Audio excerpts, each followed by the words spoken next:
for 9:45. Please ask your questions straight away. And I think, given that it's August, we're in a slightly more laid-back mood than normal. It's that we're in a Lisbon frame of mind. I'll put it that way. So maybe we can extend to other matters as well as the migration and insurance.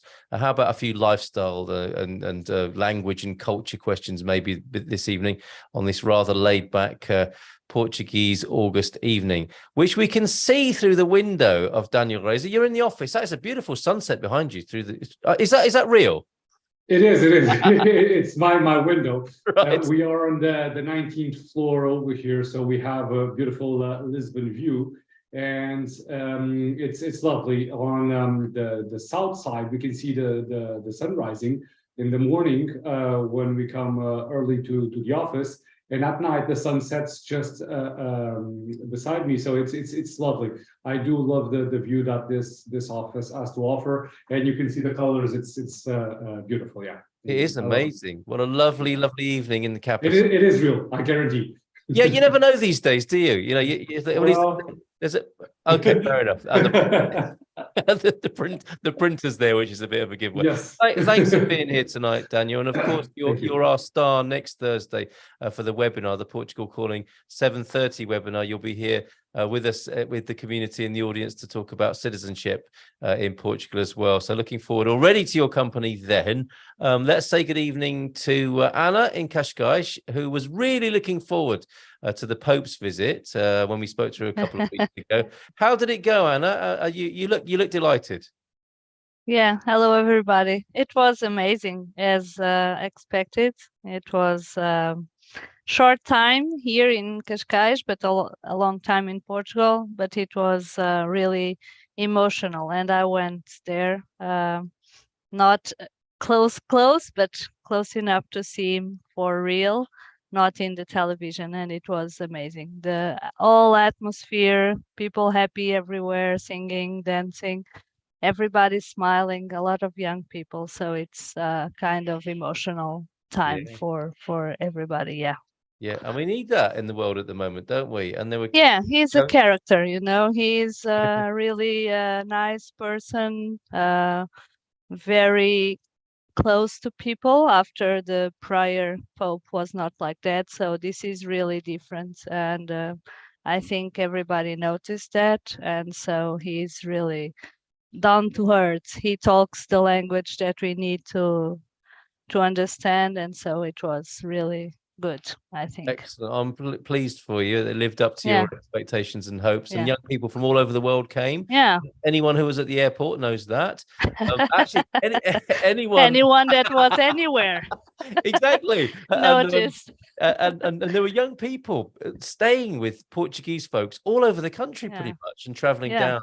It was quite the amazing atmosphere, isn't it, the last couple of weeks? So thanks. Yeah, because it was not only in Lisbon. There was events a little bit all over in different churches and in different places. Of course, main events were in Lisbon and Fatima, but all over the country. I have friends and family in the north, and they have also some celebrations and youth people. So it was nice. Yeah. Terrific. And are you happy to be with us for the next hour to answer questions about Cascais, about Portuguese culture and as language? Always. Thank you very much. As our Cascais correspondent in August, Anna.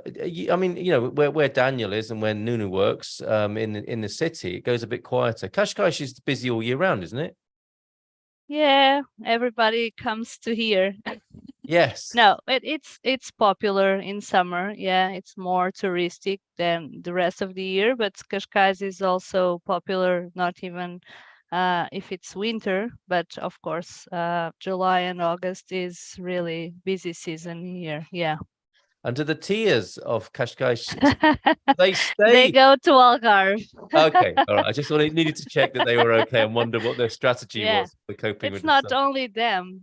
Everybody, almost everybody, of course, not everybody, but a lot of people, a lot of Portuguese people go to Algarve. And this year, especially, I think a lot of people wanted to go, just not to be in Lisbon during this really high season times in the beginning of August. So A lot of companies also, at least the ones that I know, they gave the opportunity for the employees to work remotely, or they just closed 1 or 2 days because there was a lot of traffic and metro limits, etc. So a lot of companies allow people to work remotely. Wow. Okay. Well, thank you for being here tonight. Really appreciate it. Somebody else who was excited about the Pope being in town is Nuno, and you remarked upon the atmosphere, Nuno, as well. And you spoke of the DJ, the Padre, who was did a DJ set at 7 a.m. to wake everybody up. That was an amazing opportunity, wasn't it? Yeah, especially because that is my kind of music. So okay. Right, you can find it on YouTube. if I need to reach a high level of focus, yeah, and the work is hearing that music. Don't ask me what music is playing, but I don't know what happened. But it puts me highly motivated, highly focused, and working a lot. Yes, Yeah. Padre Guillaume Pajotto, Anna's telling us, and it did it for you, Nuno. At 7 a.m, though. Do you need that sort of motivation? Yes. And too early. The sun is just beginning to rise, and yeah, it's an overview. Amazing. Yeah, you're right. It is worth looking at the YouTube video, isn't it? Because it's in the Tejo Park there, with Vasco da Gama Bridge in the background, and this incredible scene as the sun was rising. I mean, he had a lifetime memory there, didn't he? Padre Guillaume Pajotto. Look him up on YouTube. Carolina, I can't believe you're here again with us tonight. I'm so grateful to you. Thank you, Nuno, for the time being. We need to come back to you actually to see if the Pope did file an insurance claim for chiropractic and osteopathic work after meeting the president. You can answer that a bit later on, as Daniel suspected last week. Carolina, you did an amazing job on the last webinar. That will be published on Sunday evening at 6. Thank you for being here again. How are you? Thank you so much for your kind words, Carl. No, I just recomposed myself and came back to the following adventure. Oh, well done. Thank you so much for being here. Of course, D7 was the focus, but Carolina's here from EI tonight to answer questions on any kind of visa tonight. And we'll get a little bit of a CEF update from you as well, Carolina, if we may. How are things looking? I mean, we did say, didn't we, that there's seems to be a bit of a bookings problem on some of the websites, the VFS. Generally speaking, what's going on with CEF and the VFSs around the world? So VFS is dependent on other entities. So I don't believe I'm defending VFS, but I guess I am. But we need to wait and see. We have been noticing from the last couple weeks that there are no available slots for the US. We will keep checking, and usually they, on the last days of a month, they gave up slots from the following one, so we will keep an eye out for that. Great. Okay. Thank you very much indeed. And CEF, I guess they're having a well-earned break at the moment. August is the quietest month, perhaps, for the staff having a holiday. What are your hopes for when they return in September with reorganization and so on? My hope is that works better, faster, and more efficiently. Probably too much hopes, but one never ceases to dream, right? So I'm hoping for all of that, and at least they come regenerated from the holidays and with more willingness to applicants. Good. Well, fingers crossed for that in September. Carolina here to answer any migration visa questions this evening on the Dream Team session. We do this every Thursday evening. I think that's everybody lined up on the Dream Team as well here tonight. Of course, Astrid and Jerry and Jackie as well from the Expats Portugal team. We can all help with any questions that are coming in. People on Zoom very quiet tonight. So if you have a question, if you're an Expats Portugal member and you're here on the Zoom side of things, your questions will be prioritized. Very quiet at the moment. So we'll pop over to YouTube and Fred is over there who's asked a 5-part question. So let's work our way through this. Sorry for the long question in 5 parts. It's because that's what happens on YouTube, I guess. Applied for the D7 visa with my family in Dubai on or in November of 22. The embassy didn't request any extra documents since then and doesn't give any updates. My children's school in Portugal begins in September, of course. We still don't know what to do. I know 3 other families in Dubai who have the same issue. Their kids' schools in Portugal start early September and they're still waiting for visas since 2022. The embassy's email inbox is either full or they don't respond to their emails nor their lawyers' emails. They don't let anyone visit the embassy and the VFS doesn't know anything. I am asking on behalf of these 3 families. That's such a desperate situation, isn't it, in Dubai, who our kids may lose an academic year if we don't get the visas or if they come late. We're paying rent in 2 countries and we're living in a limbo since 2022. Why is the embassy in the UAE is it so slow and unresponsive? What can legally be done to get an update from the embassy or get the visas before the academic year starts in September? Really sorry for the long post, but it's out of frustration. Well, you've been very restrained there, Fred, given the situation that you find yourself in. And I think Carolina and Daniel might want to comment on this. Legal precedents, what can be done? The first part of the question, what's happening? Why are Dubai not responding, Carolina? Are you familiar with this situation? This person's situation, I was not, but Dubai, the whole UAE, unfortunately, since I believe this family must have been one of the last ones to get appointments. Since January, there are none available, and the Dubai option is completely shut down and forbidden to give slots. So just they respond to the Abu Dhabi one, and they have been very, very non-responsive. We are trying some other options because we don't have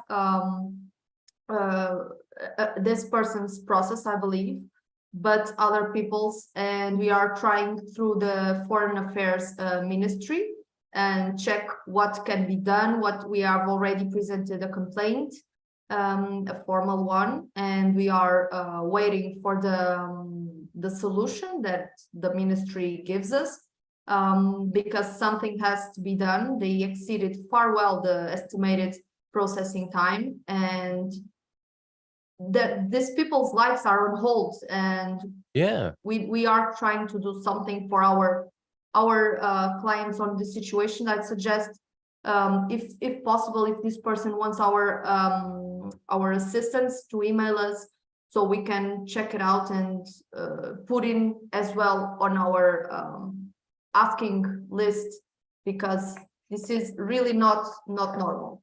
It's not acceptable, is it? It was a terrible situation to be in. 2 rents being paid, children not knowing if they're going to be in school on time. And the problem with it, of course, is the lack of communication, isn't it? You can understand better if you have some sort of explanation for what's going on, but it sounds like we're just getting a kind of stonewall here.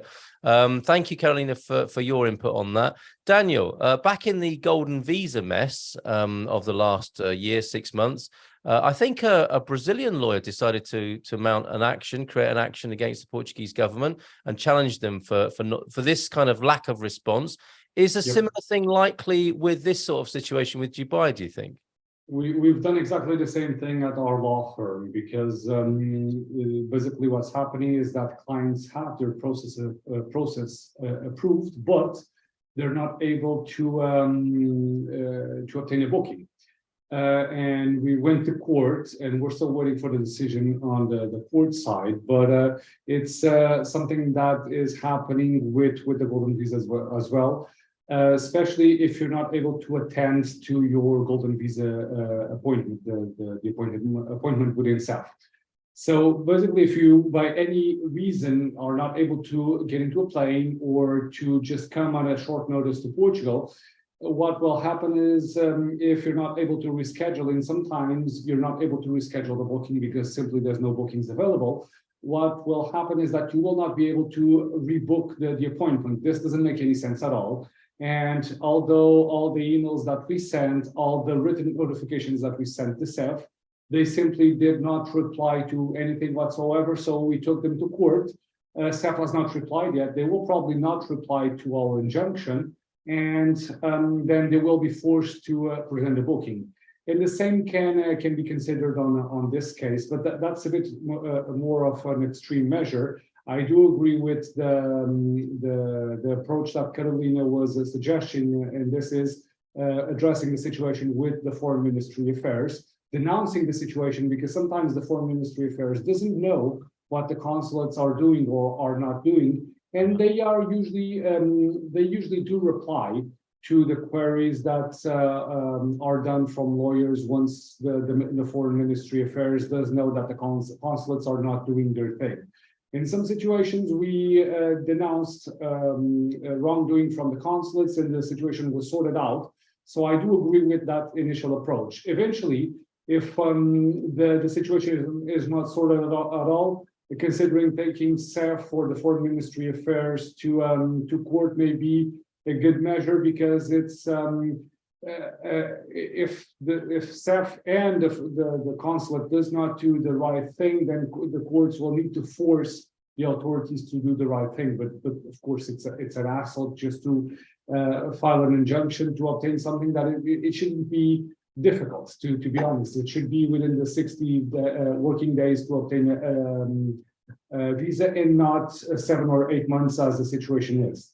Right. Thank you, both of you, Daniel and Carolina there. So Fred, asking on behalf of those three families, you've got a process there, should you wish to take that up with either or both of EI and Reis and Pelicano there, who you can find in the business directory at expatsportugal.com. Just all we can really say is we wish you well with that and hope you get some sort of resolution soon. That's a pretty drastic situation, not reflecting especially well on Portugal in that particular instance. So thank you, Carolina. Thank you, Daniel. And sorry to hear you're in such a difficult spot there, Fred. Thank you for that question.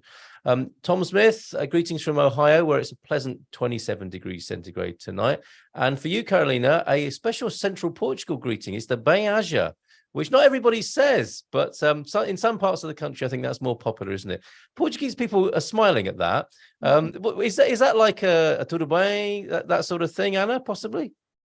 Yeah, it is, but correct me if I'm wrong, all my Portuguese colleagues, but usually older people say that. Right. And it's like quite Yes. Religious connotation as well. Okay. But I don't say it, but I understand it when people say it. Right. And the threshold would be what, 50, 60, 70 years of age, do you think? Around 50 above, yeah. 50 and above, Mr. S, do you qualify to use that phrase there? Yes. Nice bit of vocabulary for us this evening. Thank you very much. But it's also more formal. Okay. Younger people also say it if they have a more formal education. Right. I don't know if you understand what I mean. So okay, yeah, it's not like you don't say it usually, but if you want to say it in a formal occasion with more respect, but it's usually older people, yeah. So in many ways, in terms of the welcoming spectrum, tudo bem is very easygoing, whereas the bem-aja is a little bit more respectful. Yeah, and it's more to say thank you for something. When you want to be grateful for that person, or you say bem-aja, like it's like a way of saying that I'm grateful for what you are doing or what you are saying. Yeah. Well, I'm all for it, and I qualify actually to be able to say There's it. one other instance that you can use the bem-aja is once you enter a room full of people, you say ora viva bem-aja, and you greet everyone at the same time. That's one other way of doing it. I'm going to try that. I'm going to try that, Daniel. Next time, would it work in the local cafe, or is that a little bit over the top? For sure. Ora viva bem-aja. Ora viva bem-aja to all my friends in the local cafe. Okay, brilliant. I'll let you know how that goes next week. Okay, there you go. Mr. S, judging by his response, is possibly over 50. Laurie, thank you for being here tonight on both our webinars this evening. Boa night. I'm so grateful for everyone on the dream team, says Laurie. Nuno, my husband, and I are also electro techno music lovers, sharing a similar music taste. I have a question about shipping containers from the US to Portugal. What is the timeline for making contact with an expert in Portugal to handle this? As in, I hope I'm not too late. Yikes. Jerry, I think, is the person we might ask about this. And last week we had the wonderful Luis Duarte with us, who could have answered that.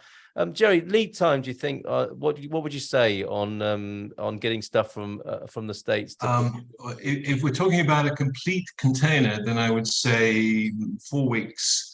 If we're talking a smaller quantity, less than a container load, I'd say probably double that, 8 weeks minimum. There you go. Laurie, is that too late, I wonder? And Nuno, I think, is quite glad to have had the same. Why is it too late? I'm not. I hope I'm not too late. Yikes, says Laurie. I think it's their own personal planning there and whether they've got enough time to get everything shipped over. Okay. Laurie, I mean, feel free to let us know more on that, Laurie. And thank you, Jerry, for that. SLP, thank you again to you for being with us for the second session of the evening. My wife and I are buying a house in Terceira. Thank you, Daniel, for handling this for us, and plan to move next summer. What are the pros and cons of us getting a D7 visa for each versus a D7 plus a reunification visa? It's a good question. And I guess country of origin, does that play a part in this, Carolina, as well?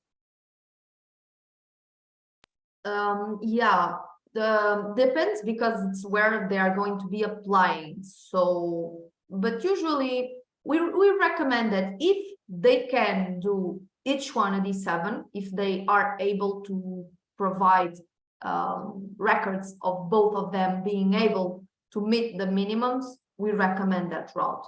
If not, if only one of them, and they have in this case husband and wife, so they have a relationship legally attested between them, we can also do the accompanying visa. But we always try to not do the accompanying route, but if possible, if is the only option, we do it, of course. I'm just saying this because I believe there are more openings for D7s rather than accompanyings. So it's much more solid when they just both have the capacity. Okay, there you go, SLP. There's also an offer here to me. Carl is welcome to help us move furniture. We'll provide the wine. Terceira, Silver Coast. I'm going to need food as well. If it's only wine, I mean, don't get me wrong. I don't think I'm rude, but you might need to up the offer a little bit there, SLP, who's actually Ken. So good evening to you, Ken, and thank you for that question. Anyone else who wants to help, who's in the area, I'm sure Ken will be delighted to hear from you. Peder is here from País de Gales, from Wales, of course. I missed tonight's D7 webinar, computer problems, but I'm here now.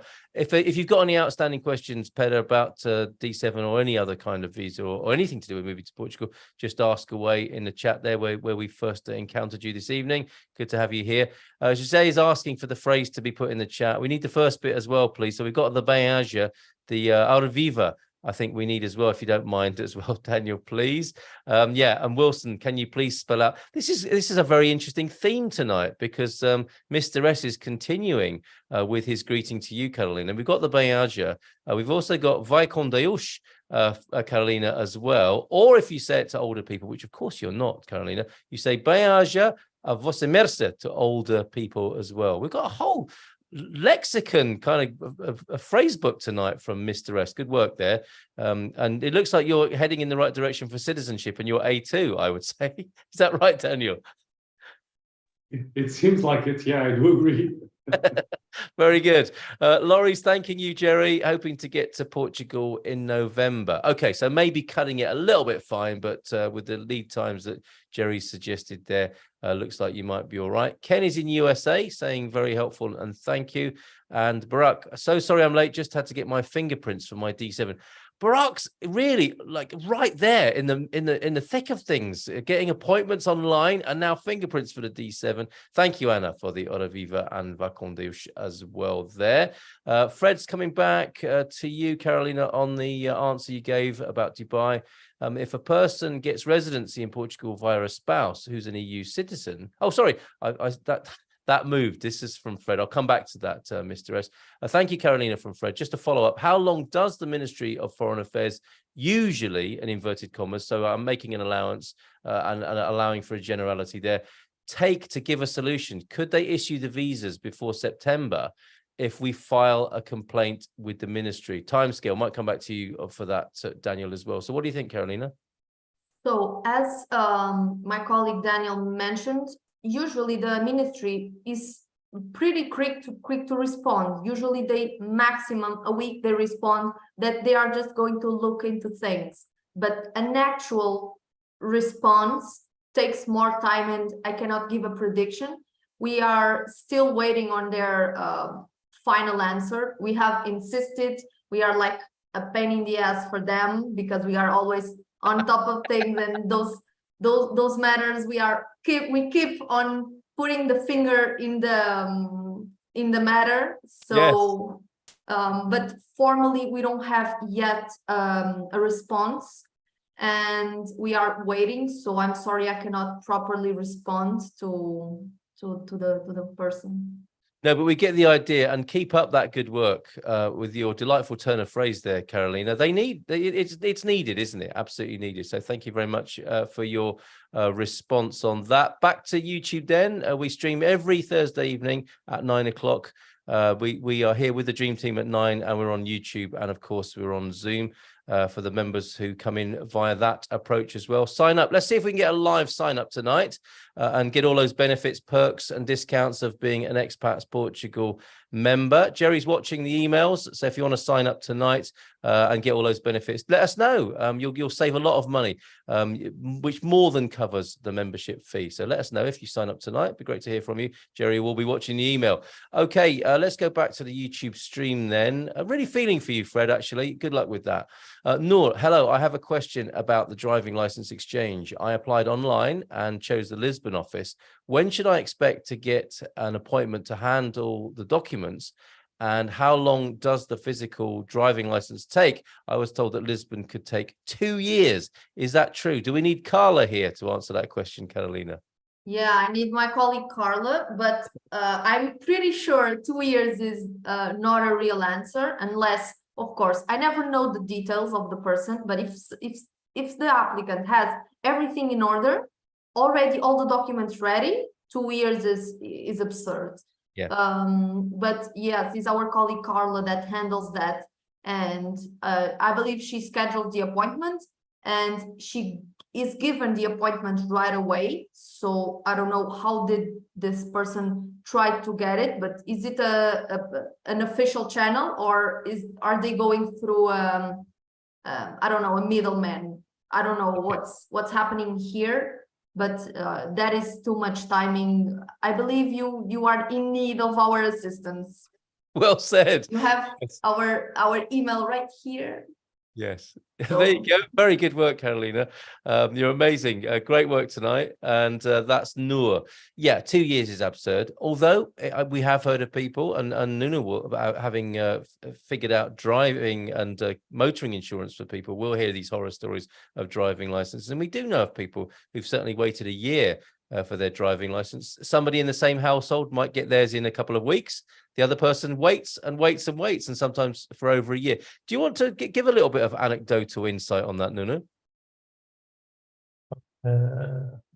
Accordingly with the experience that we have, the maximum 1 year, and I believe that it was someone that you know, James Hawley. Yes. Almost 1 year, I think. Right. Not more than that. But yes, but it's completely out of our field, so we don't handle with. You just hear the bad news from time to time, right? From people who are waiting. James, of course, was with us on last week's webinar on the things we'd wish we'd known before moving to Portugal, and he speaks of that situation. It's one of his few complaints, I have to say, and even that he's not too bothered about because he's so happy here in Portugal. Check him out, along with a whole wonderful other panel who were on last week's webinar. Thanks for that, Nuno. Mama Bear's here. Hello again, and good afternoon, evening, everyone. It's Angela. It's so lovely to see you here again, Angela, and lovely to see your smiling face during the webinar as well. I did notice. Okay. Mr. Eston, let's come back to your question. Carolina, if a person gets residency in Portugal via a spouse who's an EU citizen, what are the absences allowed since they get the 5-year visa? Okay, is it the same as the D7? No, it's different. Okay. It's because it is quite of an extension of the rights of their spouse. So it is a different situation. So not the same rules apply. It's a specific regulation for them. I don't remember it exactly from the top of my mind, but I believe it is, they have a restriction of, they cannot be 1 year, full 1 year outside of Portugal within the 5 years, because they would lose the residency. But I would need to get the specifics elsewhere, but it's not as tight as the D7 ones. Okay, thank you very much for that. There you go, Mr. S. Mariette is here. What is the process to enroll my kids for school? We have a rental contract, a NIF, but we'll only go for our VFS appointment in September. Can I start the enrollment process so kids start school ASAP? Your experience dealing with clients bringing their children and enrolling in school, they go along to their local school, don't they, and start that process, Carolina? Usually there are timings where they need to enroll their kids because there are openings and they need to fill out the forms and all that. But in some exceptional situations, which I believe this one would be included, they can make exceptions to the timings, the general timings. Okay, so there's some flexibility there.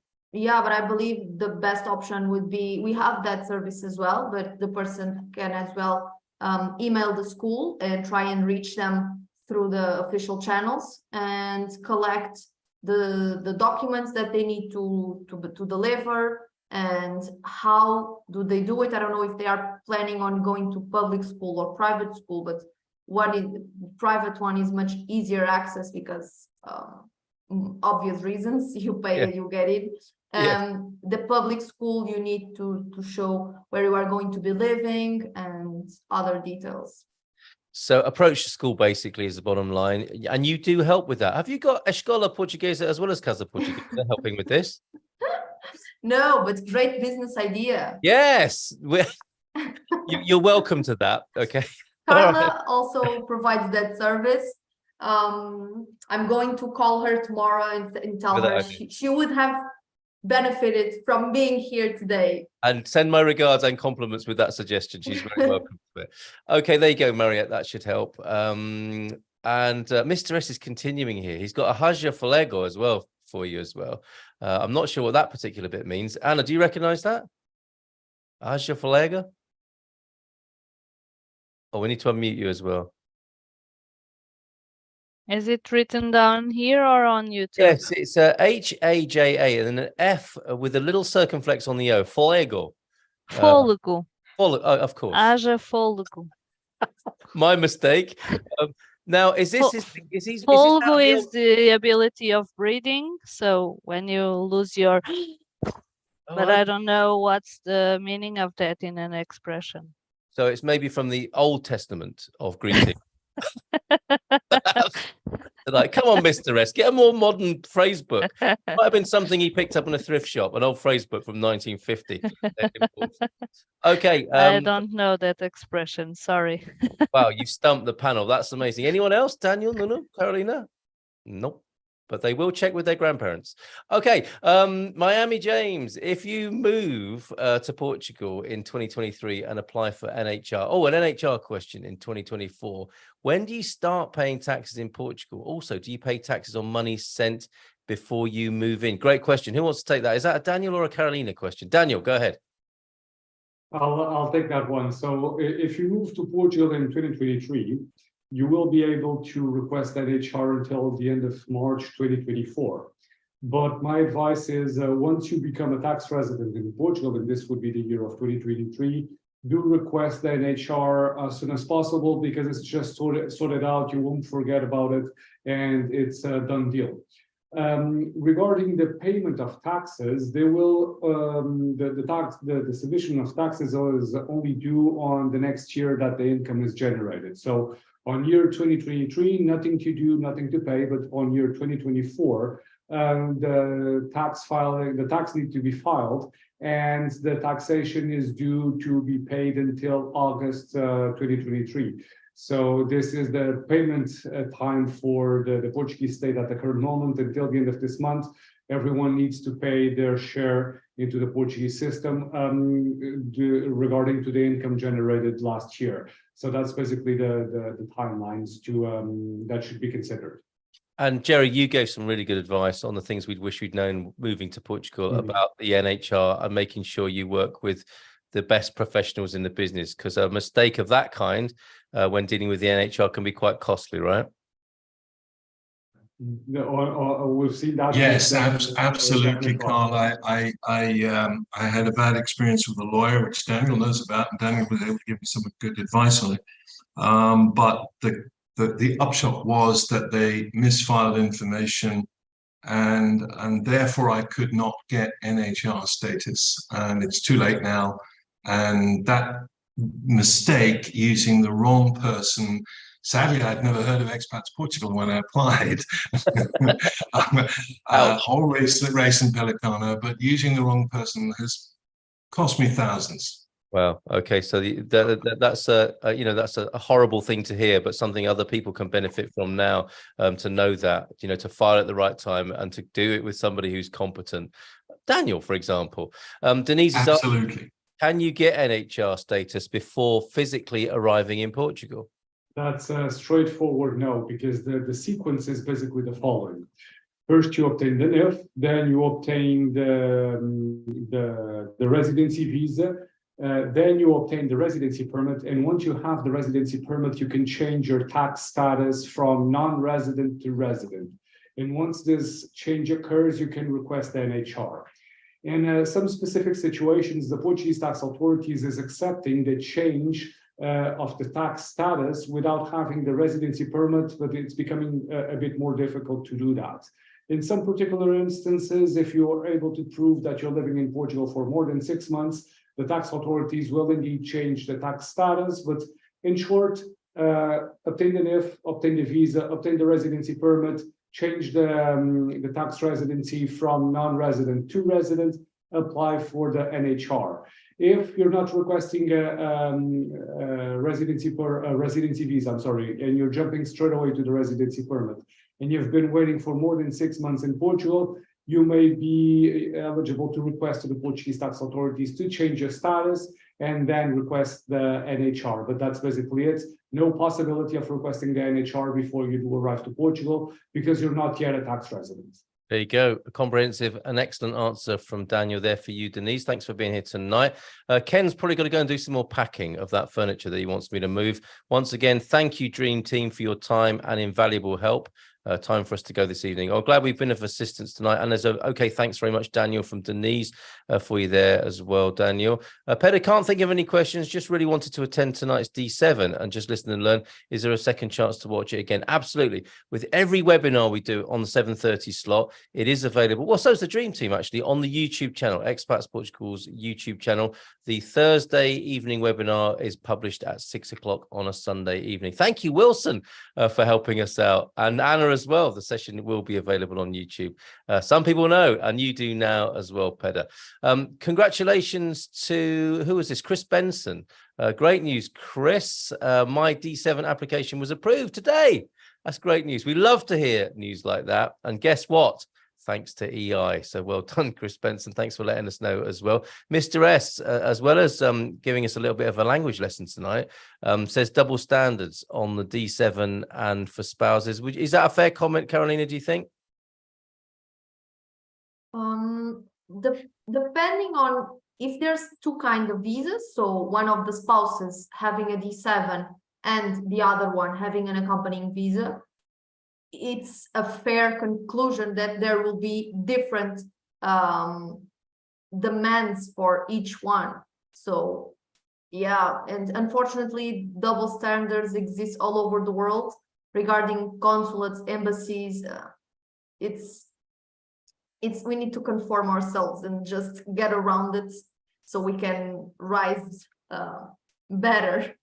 Yeah, it's not fair, but it's almost inevitable, isn't it? There are so many moving parts and so many interpretations available. This is why this happens. But we feel your pain, Mr. S, for sure, who is giving us his translation of Haja Folgo, take a breath, as well as Haja Paciencia. to be patient as well. I prefer a straightforward calma, tranquilo, which I've been told by Portuguese people for the last 5 years. Not so much these days.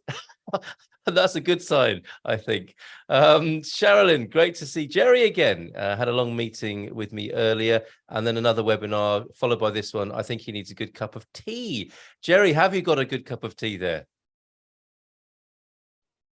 No, Carl, I'm sorry to say this, Charlotte, I'm not a tea drinker, which is an odd thing to hear an Irishman say. I know that, but I'm not a tea drinker. Coffee is my go-to drink.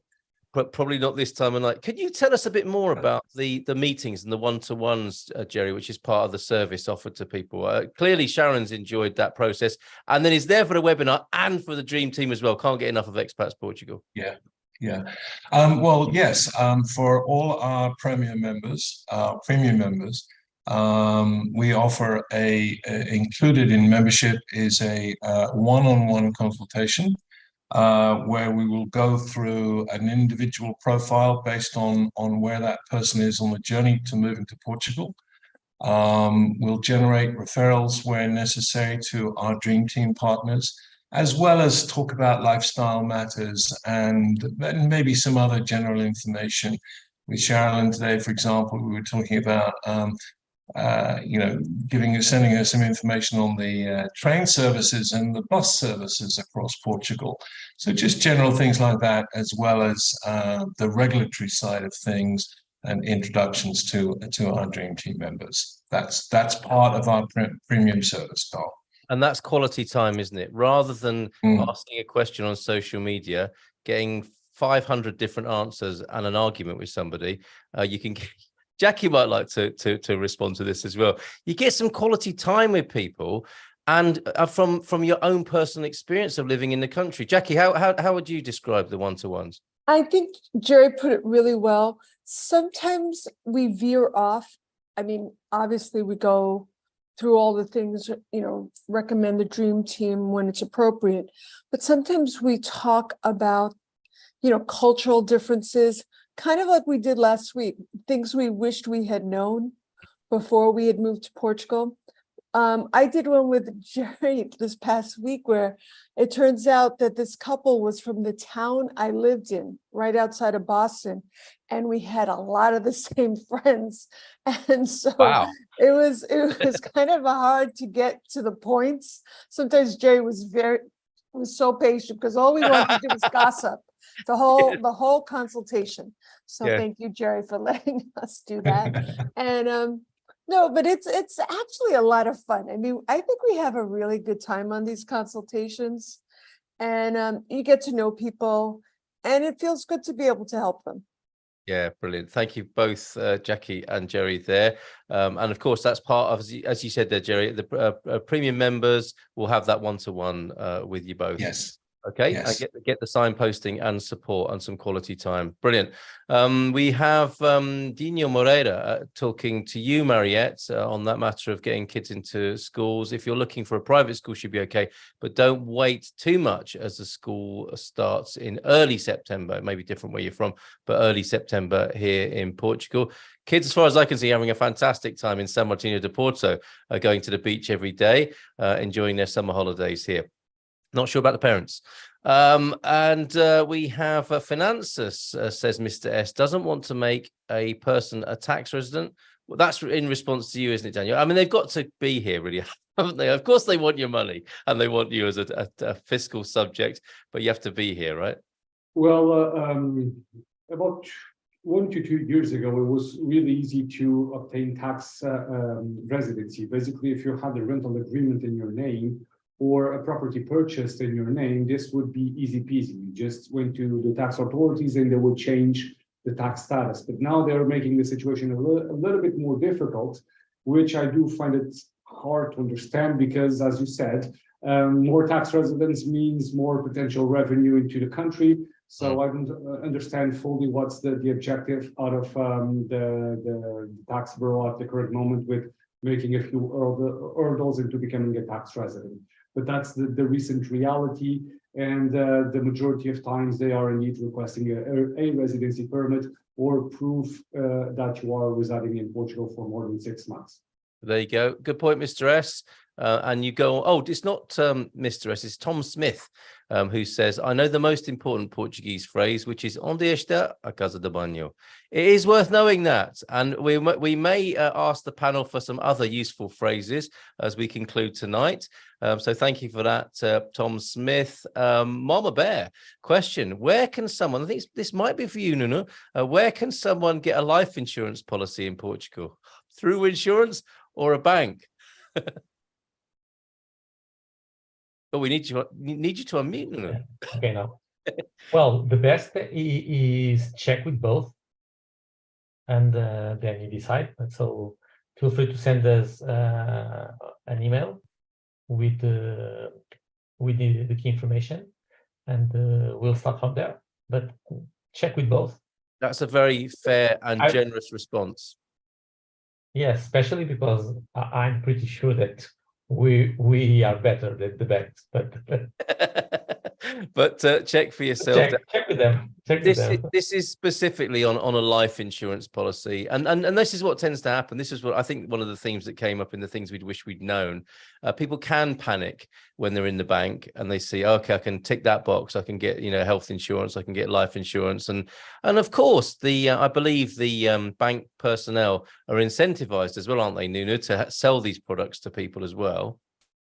Well, maybe 15 or 20 years ago, banks start salvatic approach regarding insurance. So they see the insurance business as money that they can do and apply on the bank business. Yes. And then they start mixing both business, and they start screw the insurance business.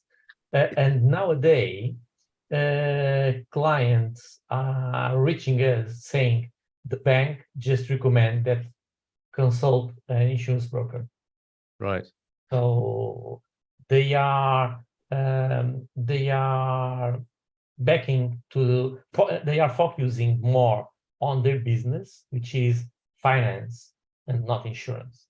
Right. Okay. Most of the banks are doing this now. That's an interesting. I didn't realize that. So that's a bit of a change of direction within the industry. They're more about the credit cards and the lending and the mortgages now than necessarily the insurance products. Okay, but as you say then, Nuno, to Mama Bear, get both. Get a quote. What's the process, Nuno, for that? I mean, if your bank wants to offer you life insurance, do you say, can you send me a sample policy? Can you give me a quotation, and then that can be shared? Yes, a quotation. We only need the birth dates of the insured persons or the persons to insure, and we start from there. Take it from there. Okay, and do the comparison. Great answer. Thanks, Nuno, for that. Yeah, while we're with you, any other updates from the insurance industry? I guess it's quiet, like everywhere else in August. Oh yes, it's quiet because last week was about the Pope. This week is about the fire across the country. So yes. Yeah, absolutely drastic, isn't it? No other news. But there are distractions in the otherwise quiet month of August here. Yes. Thank you very much for your answer there. So there you go, Mama. Thank you, Nuno. She says, I'll email you about this. The option to look at a bank in Portugal was suggested to me by another expat moving from California to Lisbon. And I think it is a matter of convenience. I did exactly the same thing. You're in the bank, you get this offer and you think, yeah, let's do it. But I would urge, as I've done, to speak to Nuno as well. By all means, get the quote, as he says, but get the comparison as well. Natalie Ortega is here. Hello, I received my residence permit, but unfortunately the place of birth on the card is wrong. I was born in a country other than my citizenship. What do you think I should change, or do I just ignore it? That's a good question, Carolina, isn't it? What if the document's wrong? If you want to change the documents, you need to schedule a new appointment in CEF to alteration of information. I don't know if it's worth the trouble because it was CEF's mistake, but sometimes for loans or other big things, those inconsistencies matter. But if I don't know, if I believe the person should assess in their life if it will affect them. If yes, please go ahead and schedule the alteration of information. Mm-hmm. If not, just roll with it. So if it's not a big deal and it's clearly the mistake of the government, it's not something necessarily to worry about too much. Okay, that's assuming you gave them the correct information in the first place. I guess that's an important point, isn't it? To make sure Yes, that of was your course. error and it is theirs. Okay, there you go, Natalie. Johan is here. I want to apply for residency for my daughter. She's 19. I know I have to register full time. My question is, how many years she should keep registering at the school? Thanks, from Johan. So depends on what academic level is she in. Is she still in high school, or is she already in the university? Because, or is she taking a random course? Because it matters. It's different, and not all courses are allowed for a dependent, because I believe it's what he's intending for her, for his 19-year-old daughter to become, to be his dependent. Mm-hmm. For the Portuguese government, needs to be, she needs to be enrolled either in mandatory school, which if she has already completed it, it needs to be a university grade level. I believe there are some exceptions for some professional courses that are, I believe, 2 years of enrollment, but depends. It needs to be a certified course. So it's, I believe he should contact us so we can properly assess. And some people just contact us and say, I have a daughter and she's of age, and I want her to come with me. Please find her a course, and we do that. But it's important that they actually go to school and they actually pass on their schooling courses, because otherwise they can have problems with the not taking advantage, not taking good grades and passing those. Okay, all right. So that's worth checking with the pros at EI there, Johan. Find EIA, Assessoria Migratoria, in the business directory of Expats Portugal. So if you've got a question, get it in soon. We are drawing to a close now. 6 minutes to go on the Dream Team session. We do this every Thursday evening at 9 o'clock, and it follows the webinar. Next week's webinar will be citizenship with Daniel Reyes from Reyes and Pelicano. New question just in from Terry on the Zoom chat. When I apply for my NIF and bank account through the Dream Team, is it an option for me to pick the bank branch? That's a good question. And this has been quite the challenge, hasn't it, in recent months and years, getting a bank account at all. Can Terry pick the actual branch? Or is that an issue even for Terry there, Carolina? So we recommend that that Terry goes with the ones that you recommend, because we already sit down with the branches and did the qualification and the legal framing of the D7, for example, in this case, or D8 or whatever visa it is. So they already have down on their system how to proper categorize the person. So it's easier. If they go to just a whole Portuguese bank, it's possible that they can, but they can also find a clerk that it does not want to have much trouble and just says, oh, I can't do that for you. So it's just the bother, the trouble of going to a new one. We recommend a couple ones, so we usually don't go much further, because it took some time and conquering of them being able to accept the foreigners, because we have very tight laws on money laundering and other money-related details. Yes. And it's very important to proper qualify an individual, so because it cannot be just a random source of money coming in. It needs to be very well fitted. Yeah, that's happening the world over, isn't it, in terms of processing cash, it would appear. Terry, I'm wondering, when you say pick the bank branch, do you mean the brand of bank, or do you mean a physical, like geographical locality? Let us know on that. But we are coming to a close, and Mr. S gave us a real gift earlier on with the Bem Haja. We have a wonderful panel who are amused by that and might have other things we shout as we enter the cafe, as long as Ora Viva and Bem-aja. We have Jerry and Jackie, who might also like to ask questions along the lines of Portuguese vocabulary and cultural norms. Anything else occurred to you, Carolina, for example, on this matter of greetings, old-fashioned ones, new ones? What's your advice to people on entering a cafe, for example? Oh, my advice is if you want to look really cool, is to just come in and say, como é que é? And everyone will think you're cool. Why are your Portuguese colleagues laughing so much about that? Can you explain, please, Anna? Is it this? Thank you, Carolina. Anna, is it the sort of thing you might say in Cascais? That's the opposite of Bem-aja. So it's for really rock and roll person. Yeah. I see. Como é que é? And It's Nuno, like, what's up? so Nuno needs that music. He needs his music behind him, and then he comes in and he says that. Come aqui. Okay, very good. All right. Would you add anything to this, Anna? Making an entry. No, best way is bom dia, olá, bom dia. Yeah, and you make be polite. Every time say bom dia. We say bom dia every time we enter a shop. We pass by. Even if you pass by someone in the street, you can say bom dia. That's not a problem. Yes. Even if you don't know her. Usually that doesn't happen in big cities because otherwise you will be bom dia, bom dia, bom dia, bom dia. But if you go to smaller places, that's not an issue. You can say bom dia. And that's it. And there is so much in that. Yeah, and we always, usually, not always, but usually we always start the conversation with bom dia. Even if the other person starts babbling with us, like la la la, we say bom dia, and then we answer. It's another way of saying take a breath, isn't it? Yeah, it's another way of saying you are not being polite with us. So say bom dia, calm down, say bom dia, and then say what you want.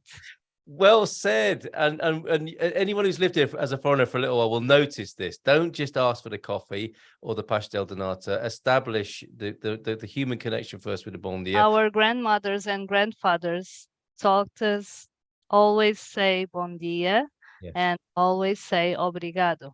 So it's common sense and polite. Timeless. And we should keep on doing this because we need to teach kids to do the same. It's the minimum to be civilized to the other one. So and foreigners.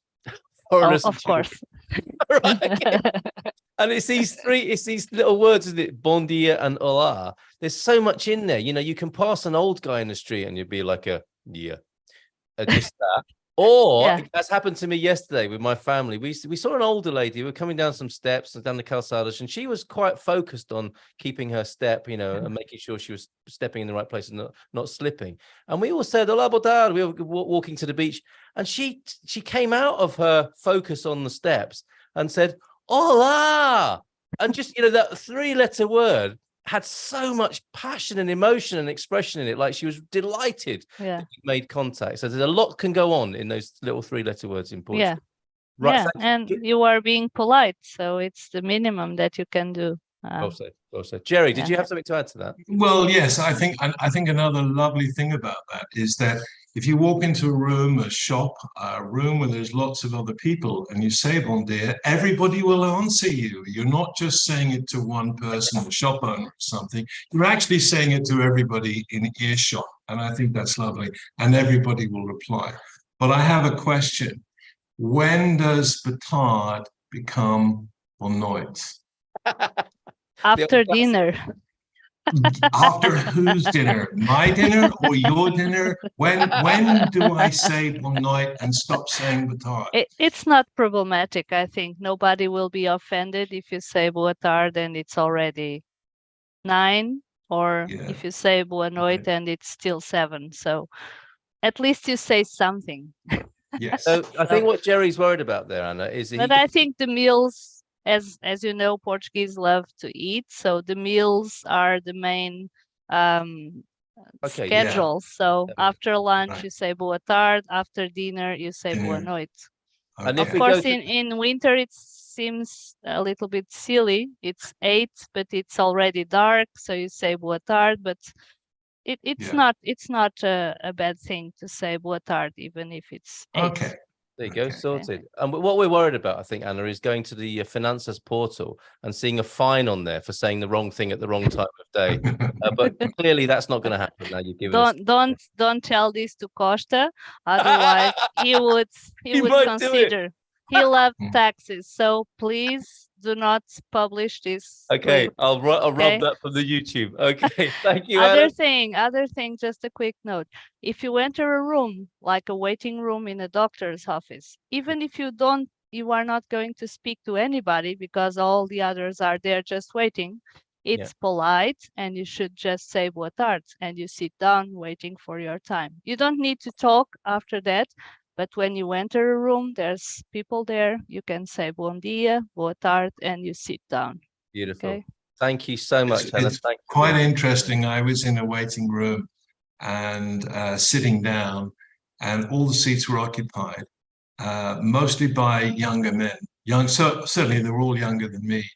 And then an older lady came in, and I stood up and to give her my seat. And then they all stood up and wanted to give her my seat, but they didn't do that until I did it.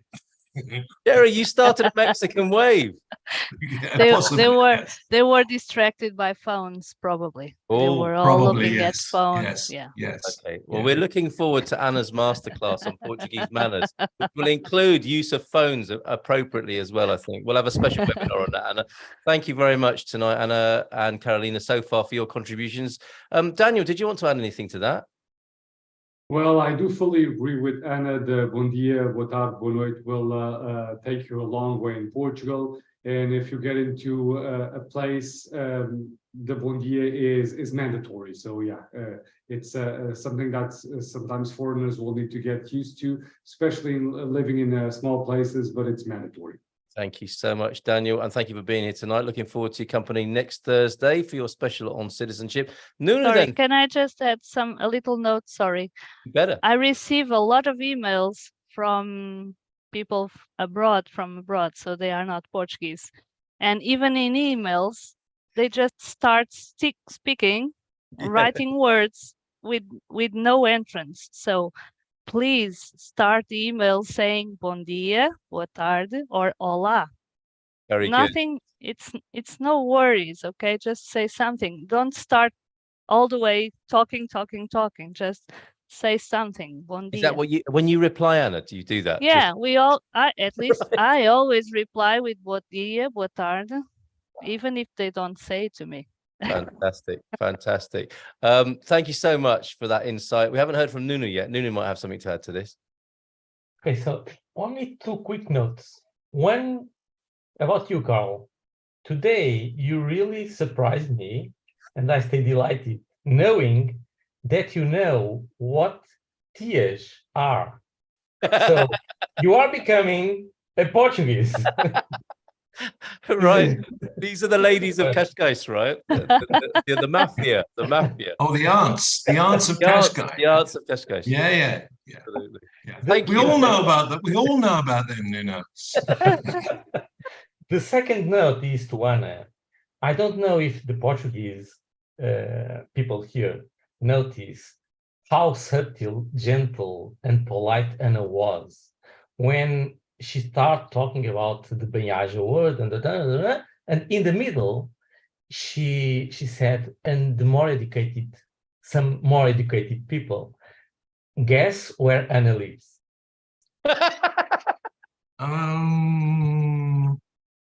We don't know the answer. It's such a Porto. mystery, isn't It's it? Porto, Yeah. right? I'll have to get back to you on that, Nuno. When I found out. Oh, Yeah. thank you so much. Brilliant. But I'm not a tia, okay? Okay. I All right. think Well, I might be one. well, we'll have to, and again, if you could write that down, Jerry, as another special webinar, how to become a tia in Cascais. I think a lot of people would choose Yeah. that. Tias of Cascais are supposed to be very rude and cut people on lines and, not be It's true. considered people at all. And entitled women. That's what it Right. means to be a tia from Cascais. Oh, we don't want to be one of those. No, but you need to learn that in the origin, tia in Cascais was the same as tia in every place in Portugal. When you want to talk to somebody that was older and you want to be respectful, so you don't address directly the name, so you say tia Maria, tia Ana, like a relative. Nowadays, we imported some ladies to live in Cascais, and they think they are the best ones. Those are tias, but they are not the real tias that are all over Portugal. I hope they're not watching tonight, honestly. You've got to go to the Anna, supermarket have you tomorrow. applied to become one of those? Have you applied for your certificate? No, I need to contact EI Migratoria to know. Okay. I know some good contacts there you can talk to. So we've got more business ideas. If you could send these in to Gilda for us tomorrow, we've got Casa Portuguesa, Escolas Portuguesa, and now Tias Portuguesa as a way of managing the whole process. Thank you so much. It's been brilliant tonight. Penultimate word from you, Jackie? I'm just working on not being called a Tia of Cascais. You don't know. Yes. That's a Change your second mind. job. Yes. So, Brilliant. Jackie, now you've said that, guess what we're going to start calling you? no, don't. Okay, all right. Thanks, Jackie. And final word to you, Jerry. Thank you, Dream Team. Thank you so much. Thank you, Carl. Next week, I think, as you already mentioned, Carl will be, Daniel will be back and talking about citizenship, which will be really, really interesting. And of course, followed by the Dream Team again, same time next week.